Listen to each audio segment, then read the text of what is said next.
Hello friends, I'm Deb with Cooking with Moe and Deb, and it is a fabulous Friday. So that means I have a fabulous freezer meal for you today. So let me make this for you really quick, and you're going to want to add it to your list of freezer meals. So it's a cube steaks with gravy. I've already got 4 cube steaks in my bag. Let me add 2 more. The recipe calls for 6 cube steaks, and I'm using Ziploc bags. You'll want to use really good, strong freezer bags. Let me wash my hands right quick. And we'll continue with our ingredients. Now the recipe calls for 2 cups of water. I decided I wanted to use 2 cups of chicken broth in mind. If you have beef broth, that would be good too. I just felt like that might add a little extra flavor to this dish. So I've got 2 cups of chicken broth to pour into my bag.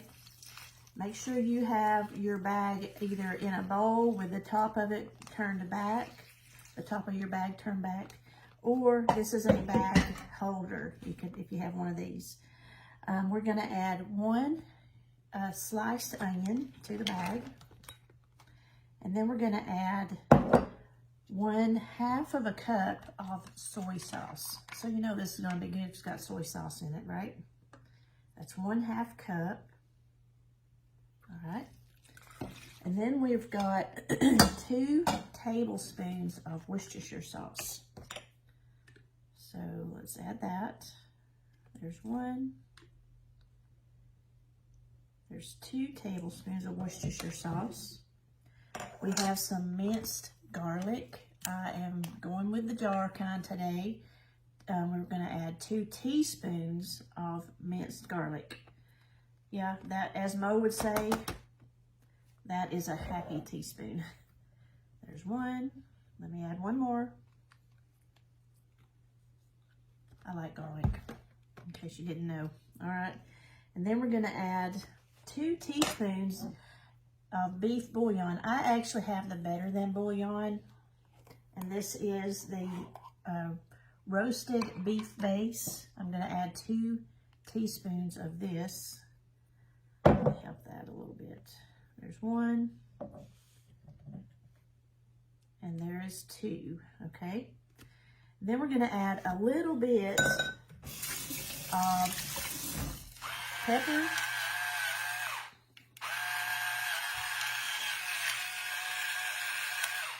And a little bit of salt. You don't need a whole lot of salt. Your soy has salt in it. The one I used has salt, so we don't need a whole lot of salt. All right, that's all of the ingredients. So let's take our bag off of this stand and move it out of the way. And you want to close your bag up with as little air as possible. So I'm going to try to get out some of this air. And you're just going to have to just go slow and try to remove the air as you go. And you're going to want to mix this up just a little bit like that. Okay? Now, when you're ready to cook this, you're going to keep this in the freezer for no longer than 3 months. And when you're ready to cook your cube steaks and gravy, you can either cook it in your pressure cooker or in your slow cooker. If you cook it in a pressure cooker, you take it out in the morning of the day you're going to cook it and unthaw it in the refrigerator. Add it to your pressure cooker pot and cook it on the beef setting, which is probably 20 to 23 minutes.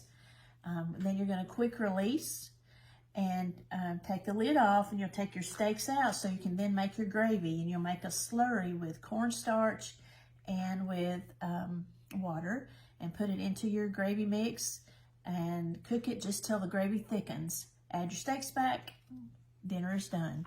If you want to cook it in the slow cooker, you can do it that way. You can put, after it unthaws, put it into your slow cooker for 6 hours. And after 6 hours, you'll do the same thing you would have done with the pressure cooker. Take the steaks out and put in your slurry of cornstarch and water. Stir it until it thickens, add your steaks back, and dinner's done. And suggested servings to go with this, of course, mashed potatoes. You gotta have mashed potatoes with your gravy, right? And I would probably make some green beans. Make sure when you are preparing your meal that you write your dates. Today is 10/27/23. Put your date on your recipe. I always fold my recipe and put it into a bag because I like to keep the recipe with my freezer meals so that I'll know what it is in the freezer and I'll know when I put it in the freezer. So I like to store these together, just like this, and I put them into another bag to put into the freezer. Put them together and put them like this in the freezer. So we'll get the recipe and my steaks, just like that. Again, you're going to want to get as much air out of this as possible. And there we have cube steaks with gravy for the freezer. I'll freeze it in the freezer, and it'll be there for one of those days when I'm not wanting to think about what to have for dinner. It'll be something I can quickly grab and lay out the morning of cooking so that it'll be ready for when I come home to cook for dinner. There you go, your fabulous Friday freezer meal. Hope you've got a freezer full of meals. See ya.